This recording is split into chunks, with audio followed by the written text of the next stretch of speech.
Article 370 अनुच्छेद 370 जिसकी बदौलत कश्मीर भारत का हिस्सा बना, और हम सब जानते हैं कि भारत का हिस्सा होने के बावजूद उसके साथ बड़ी परेशानियां उसको झेलनी पड़ी और आज भी झेल रहा है।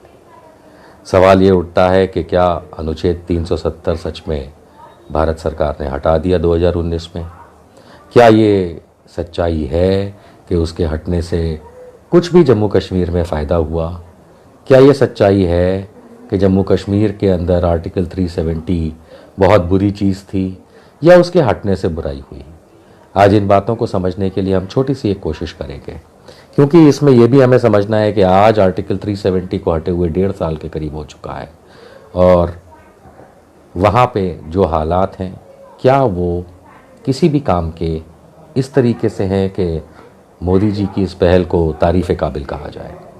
जहाँ तक मैं समझता हूँ, जहाँ तक मैं जानता हूँ कि आर्टिकल 370 को लेकर के जिस तरीके से हल्ला गुल्ला मचाया गया, और भारतीय जनता पार्टी ने ये कोशिश करी आप लोगों को दिखाने बताने की कि देखिए हमने आर्टिकल 370 हटा दिया है, तो सबसे पहली बात तो ये है कि संविधान में आर्टिकल 370 आज भी निहित है, वो हटा नहीं है। उसका कारण खास ये है कि आर्टिकल 370 पे राष्ट्रपति के ऑर्डर, गवर्नर के ऑर्डर के बाद सेक्शन 2, 3 और 4 तो हटा दिया गया, लेकिन सेक्शन 1 जो उसका है वो निहित है। और सेक्शन 1 का मतलब होता है कि आर्टिकल खुद अपने आप में निहित है, यानी भारत के संविधान से अनुच्छेद 370 हटा नहीं है, उसको थोड़ा कम ज़्यादा कर दिया गया है, जिसकी बदौलत आज की तारीख में जो राज्य था जम्मू और कश्मीर का, जिसमें जम्मू कश्मीर और लद्दाख था, उसको ख़त्म कर दिया गया और जम्मू एंड कश्मीर नाम का एक यूनियन टेरिटरी बनाया गया और लद्दाख को अलग बनाया गया। लेकिन कुछ इतिहास में चलते हैं, समझने की कोशिश करते हैं कि क्या आर्टिकल 370 कोई बहुत बड़ा दैत्य था। देखिए एक बात समझ लीजिए, 1947 में जब देश भारत आज़ाद हुआ बना, और उसके बाद कश्मीर जो भारत में विलय नहीं हो पा रहा था, बामुश्किल उसको विलय किया गया। आर्टिकल 370, 371 जैसी चीज़ें जब आप पढ़ते हैं तो मालूम चलता है कि जम्मू और कश्मीर और नागालैंड ये दो अकेले ऐसे प्रिंसली स्टेट या राज्य नहीं थे जिनको हमारे साथ आने में तकलीफ हो रही थी। ऐसे बहुत सारे राज्य थे, बहुत सारे प्रिंसली स्टेट थे जिन्हें अपना विधान, अपना पहचान और अपना निशान अलग रखना था। वो बात और है कि जवाहरलाल नेहरू की जो बातें रहीं, जो जिस तरीके से उन्होंने सरदार पटेल से बाकी लोगों को मिलवा करके जिस तरीके से सबका विलय खुद करवाया, तो उसके अंदर सिर्फ कुछ राज्य ऐसे थे, राज्य का मतलब है राजाओं के राज्य, वो कुछ ऐसे थे कि जिनके अंदर उन्होंने कहा गया था कि अपना अपना संविधान बना लीजिए, हम मान लेंगे। तो स्टेट ऑफ मैसूर वगैरह, स्टेट ऑफ ट्रावनकोर, इन लोगों ने तो बना भी लिया था, लेकिन ये संख्या में इतने कम थे कि भारत सरकार ने उस समय फिर डिसाइड किया कि नहीं, हम एक ही संविधान रखेंगे, अलग अलग राज्यों के संविधान नहीं रखेंगे। लेकिन इसमें आर्टिकल 370 की आवश्यकता कहाँ से आई? जम्मू एंड कश्मीर हम सब जानते हैं कि वहाँ जो तकलीफ़ें थीं वो धर्म के नाम पे कम और किस देश के साथ जाना है उस पे ज़्यादा थी। ठीक है, कश्मीर वैली में मुसलमान ज़्यादा हैं तो जम्मू में हिंदू ज़्यादा हैं, लेकिन अगर लोग इतिहास सही तरीके से पढ़ेंगे तो उनको मालूम चलेगा कि जम्मू भी भारत के साथ नहीं आना चाह रहा था। इसीलिए जम्मू के अंदर एक आंदोलन चलाया गया जम्मू प्रजा परिषद द्वारा, जिसके अंदर हिंदू महासभा के उस समय के नेता श्यामा प्रसाद मुखर्जी भी गए, बाद में वो कांग्रेस में भी आ गए थे। कांग्रेस में आ गए थे in the sense Jawaharlal Nehru की गवर्नमेंट में भी आ गए थे। तो इन हालातों को समझते हुए जम्मू भी भारत के साथ नहीं आना चाह रहा था। जम्मू और कश्मीर खुद अपने आप को एक अलग देश बनाने की कोशिश कर रहा था, जो जवाहरलाल नेहरू ने होने नहीं दिया। आर्टिकल 370 के हिसाब से उन्हें यह अधिकार दिया गया कि आप अपना अलग संविधान रख सकते हैं, लेकिन वो संविधान भारत के संविधान के तहत होगा और उससे कोरिलेट करेगा। कुछ बातों को छोड़ करके आप अपना झंडा रख सकते हैं, आप अपना प्राइम मिनिस्टर रख सकते हैं। तो आपको जान करके हैरानी होगी कि कश्मीर का जो पहला प्रधानमंत्री था वो एक साउथ इंडियन था, उनका नाम था एजी आयंगार। उसके बाद की कहानी सबको पता है। इसी तरीके से नागालैंड वो है जिसमें आज भी उनके पास अपना झंडा अलग है। तो नागालैंड के अंदर अलग झंडा है, भारत का भी झंडा है। आर्टिकल 370 आने के बाद भारत के साथ कश्मीर का विलय हुआ। कुछ टुकड़ा पाकिस्तान ऑक्यूपाइड कश्मीर के नाम से अलग हो गया कबाइलियों की वजह से, और अक्साई चीन भी कबाइलियों की वजह से जाता रहा। हम सब जानते हैं कि 1948 में जो भारत पाक युद्ध हुआ था वो 1948 में हुआ था। वो जो एक साल, तकरीबन आधा साल से ज़्यादा समय वहाँ के राजा ने एक्सेशन एक्ट साइन करने में लगाया, उसकी बदौलत पाकिस्तान और अफ़गानिस्तान की तरफ से आए कबाइलियों ने बहुत बड़े हमारे जम्मू एंड कश्मीर के एरिया को कंट्रोल कर लिया। और फिर जब हमारी आर्मी पहुंचती, क्योंकि उसके पहले तो जा नहीं सकती थी जब तक कश्मीर हमारे साथ विलय नहीं होता, जम्मू एंड कश्मीर विलय नहीं होता, जब तक हमारी आर्मी जाती, बहुत बड़ा एरिया अक्साई चीन का हो चाहे पाकिस्तान ऑक्यूपाइड कश्मीर का हो, ये सब जा चुका था। आर्टिकल 370 ने ये हमको ताकत दी कि कश्मीर, जम्मू, लद्दाख हमारा है। उसके तहत ज़रूर वहाँ का एक अलग संविधान, अलग झंडा था। लेकिन ये एक अपभ्रंश मैं आज दूर करना चाहता हूँ जिसमें लोग ये सोचते हैं कि आर्टिकल 370 के चलते जम्मू एंड कश्मीर बहुत पिछड़ा हुआ राज्य था। ऐसा कतई नहीं था। पिछले इतने सालों में, 50-60 सालों के अंदर जम्मू कश्मीर में उतना ही विकास हुआ जितना गुजरात में हुआ था। कुछ मामलों में तो जम्मू एंड कश्मीर के अंदर गुजरात से ज़्यादा विकास हुआ था, जैसे शिक्षा, जैसे मेल न्यूट्रिशन को दूर करना, लोगों की स्वास्थ्य सेवाएं देखना। इस मामले में तो हम जानते हैं कि गुजरात से ज़्यादा बेहतर परफॉर्मेंस जम्मू एंड कश्मीर करता था जब मोदी जी सीएम हुआ करते थे गुजरात के। इन बातों को समझते हुए हमें यह मालूम चलता है कि आर्टिकल 370 कोई दैत्य नहीं था। आर्टिकल 370 कोई दैत्य है भी नहीं।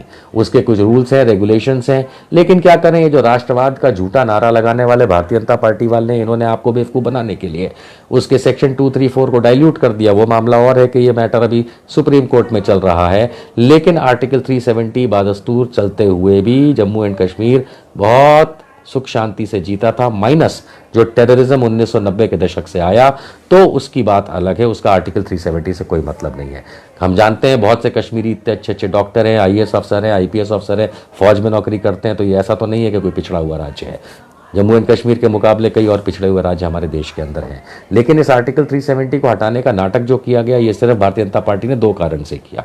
एक, अपनी ऐसी इंटरनेशनल छवि दिखाने के लिए और देश में छवि दिखाने के लिए कि ये दूसरी सरकारों से कहीं ज़्यादा पावरफुल है। लेकिन हकीकत मानिए, इन्होंने सबसे ज़्यादा बेवकूफ़ अगर इस मामले में किसी को बनाया तो कश्मीरी पंडितों को बनाया, क्योंकि आज 7 साल होने के बाद भी मोदी सरकार ने एक भी कश्मीरी पंडित जो विस्थापित है उसको अपनी जगह तक वापस नहीं पहुँचाया, उसको अपने घर वापस नहीं सेटल किया। इसी तरीके से आर्टिकल 370 का 2019 में जिस तरीके से एब्रोगेशन का नाटक हुआ, उसके बाद की परिस्थिति देखिए। ना वहाँ पे इंडस्ट्रीज आ पाई, ना वहाँ शिक्षा का कोई फ़ायदा हुआ, ना स्वास्थ्य का कुछ फ़ायदा हुआ, ना वो जो विकास की रामायण मोदी जी फालतू बकवास करते रहते हैं ऐसा कुछ हुआ।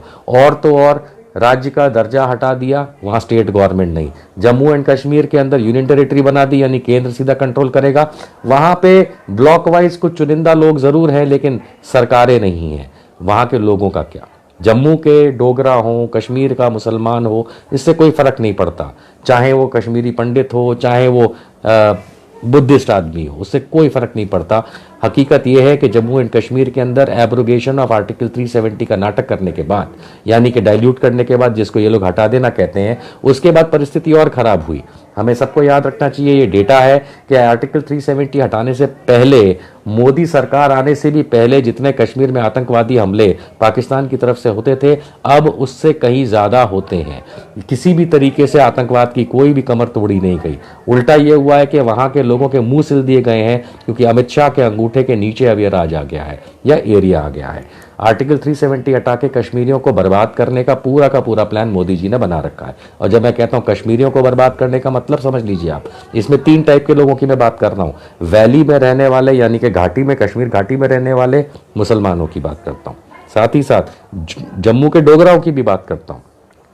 हो सकता है कि जम्मू में हिंदू बहुत हैं, इसलिए सारा जगह आपको भारतीय जनता पार्टी के झंडे दिखाई दें, भारतीय जनता पार्टी के नारे लगाते लोग दिखाई दें, लेकिन एक डोगरा ऐसा हो जो बताओ, जो मुझे अपनी ज़मीन बेचने को तैयार है, नहीं बेचेगा। क्योंकि ये एक्सेशन एक्ट की एक शर्त थी कि आप हमारी ज़मीन नहीं खरीदेंगे, उस पर दबाव नहीं करेंगे, आप इंडिया भर के लोग वहाँ नहीं आने देंगे। इसमें सिर्फ कश्मीरी मुसलमान की बात नहीं हो रही। लोग ये भूल जाते हैं कि जम्मू एरिया के अंदर जो हिंदू हैं उन्होंने भी ये कहा था कि हमारी ज़मीन पे अधिग्रहण नहीं किया जाएगा, लेकिन आज की तारीख में मोदी जी ने उनको भी नुकसान पहुंचा दिया है। और जम्मू डिवीज़न के जो हिंदू हैं वो भी खासे नाराज़ बैठे हैं, क्योंकि उन्होंने उनका भी जो हक था वो मार दिया है। आप लोगों को बेवकूफ़ बनाया जाता है जब यह कहा जाता है कि कश्मीर घाटी के अंदर जो मुसलमान है वो इंडिया के साथ नहीं है।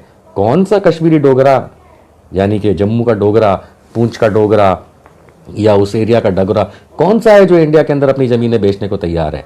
ये कश्मीरी आकर के हमारे देश के अंदर, जैसा कहा जा सकता है कि इनको दिल्ली में ज़मीन खरीदनी हो तो मिल जाएगी, लेकिन एक्सेशन एक्ट के हिसाब से ना कोई हिंदू ना कोई मुसलमान चाहता है कि आप उनके यहाँ जाकर के ज़मीन खरीदें। आर्टिकल 370 हटाने के बाद और जिस तरीके से वहाँ की सरकार को बर्खास्त करने के बाद, सरकार किसी की भी रही हो, आज की तारीख में एक कश्मीरी व्यक्ति, एक जम्मू का व्यक्ति, यानी जम्मू और कश्मीर के जो लोग हैं वो बेसहारा हो गए हैं, असहाय हो गए हैं। और मान के चलिए ना वहाँ का कोई हिंदू ना वहाँ का कोई मुसलमान सुखी है। वहाँ पे ना तो कोई विकास हुआ ना कोई फ़ायदा हुआ। आर्टिकल 370 मोदी सरकार का एक झूठा नौटंकी भर था। कौन है उन लोगों का आज? जम्मू कश्मीर के लोगों के बारे में कौन बात करता है? आप लोग सिर्फ कश्मीर की बात करते हैं, मैं जम्मू कश्मीर की बात करता हूँ। जम्मू के लोगों के बारे में कौन बात करता है? जम्मू के एरिया में जाइए आपको पता चलेगा वहाँ भी हिंदू मुसलमान कर रखा है, लेकिन फ़ायदा किसको हुआ? मैं फिर से रिपीट करता हूँ, कोई जम्मू में मुझे ज़मीन बेचना चाहेगा तो मैं कल आ रहा हूँ खरीदने के लिए, नहीं बेचना चाहेगा। उसका कारण ये है कि जम्मू के हिंदू और कश्मीर के मुसलमान, चाहे किसी भी एंगल से देख लो, चाहे वह सिख हैं चाहे वो बुद्धिस्ट लोग हैं, ये भारत के साथ इस तरह से विलय होना नहीं चाहते थे। आज गरीबी, बेरोजगारी, इंडस्ट्रीज़ का ख़त्म हो जाना, विकास ना होना, सरकारें या चुनिंदा लोग ना होने की वजह से वहाँ के लोगों की आवाज़ कोई नहीं होना, कौन संभालेगा इन रोते बिलखते लोगों को? आर्टिकल 370 हटाना या उसको हटाने की कोशिश करना भी एक अभिशाप था। बहुत जल्द आर्टिकल 370 को वापस रिस्टोर करना ज़रूरी है। जम्मू कश्मीर को वापस राज्य का दर्जा देना ज़रूरी है। वहाँ चुनिंदा सरकारें होनी चाहिए जो अपने लोगों के लिए बात कर सकें, काम कर सकें, और इस बेसहारा और अनाथ हालत से जम्मू और कश्मीर के लोगों को बाहर निकालना पड़ेगा।